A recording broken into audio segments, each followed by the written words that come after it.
आगे बढ़ती हुई अब बात करेंगे मध्य प्रदेश की, जहां पर अमरवाड़ा के बाद विजयपुर बुधनी उपचुनाव की तैयारियां अब बीजेपी और कांग्रेस ने तेज कर दी हैं। आज श्योपुर के कराहल पहुंचेंगे पीसीसी चीफ जीतू पटवारी, कार्यकर्ताओं के साथ बैठक करेंगे और जीत की रणनीति बनाएंगे। इसके साथ ही आपको बता दें कि बीजेपी ने भी अपनी तैयारियां तेज कर दी है। बुधनी विजयपुर के लिए प्रभारी नियुक्त बीजेपी ने कर दिए हैं। विधानसभा प्रभारी और सह प्रभारी की नियुक्ति बीजेपी ने कर दी है। तो एक तरफ जहां कांग्रेस तैयारियों में जुट गई है, तो बीजेपी भी तैयारियां कर रही है। अमरवाड़ा के बाद अब विजयपुर बुधनी उपचुनाव की तैयारियां दोनों ही पार्टियां कर रही हैं। बीजेपी ने एक तरफ जहां बुधनी विजयपुर के लिए प्रभारी नियुक्त कर दिए हैं, तो दूसरी तरफ अब कांग्रेस की तरफ से जीतू पटवारी मोर्चा संभालते हुए नजर आ रहे हैं। आज श्योपुर के कराहल वो पहुंचेंगे, कार्यकर्ताओं के साथ बैठक करेंगे और जीत की रणनीति बनाएंगे।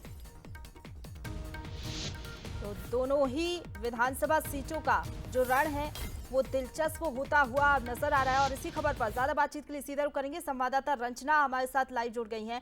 रंजना, अमरवाड़ा के बाद अब विजयपुर और बुधनी का जो रण है दिलचस्प होता हुआ नजर आ रहा है। दोनों ही राजनीतिक दल बीजेपी और कांग्रेस अब तैयारियों में जुट गए हैं, क्योंकि अब फोकस है कि कैसे यहाँ पर जीत हासिल की जाए। जी प्रशंसा, बिल्कुल भारतीय जनता पार्टी हो या कांग्रेस हो, दोनों ही पार्टियों का फोकस अब बुधनी और विजयपुर सीट पर है, क्योंकि अब जल्द ही यहां पर उपचुनाव होंगे। हालांकि अभी आधिकारिक रूप से घोषणा नहीं हुई है, तारीखों का अभी ऐलान नहीं हुआ है, लेकिन ये साफ है कि वहां पर उपचुनाव होना है। और इसी को लेकर अब भारतीय जनता पार्टी ने दोनों ही क्षेत्रों में जो प्रभारी और सह प्रभारी हैं वो नियुक्त कर दिए हैं, जो यहाँ पर जमीनी स्तर पर तमाम चीजें देखेंगे कि आखिर किस तरीके से यहाँ पर जीत को लेकर जो तैयारियां वो करनी है। और इसीलिए अब जो करण सिंह वर्मा है कैबिनेट मंत्री और एंदल सिंह कंसाना, दोनों ही अपने अपने विजयपुर और बुधनी क्षेत्र में जुटेंगे और वहां पर कार्यकर्ताओं से लेकर जमीनी स्तर पर जो तैयारियां हैं वो की जाएंगी।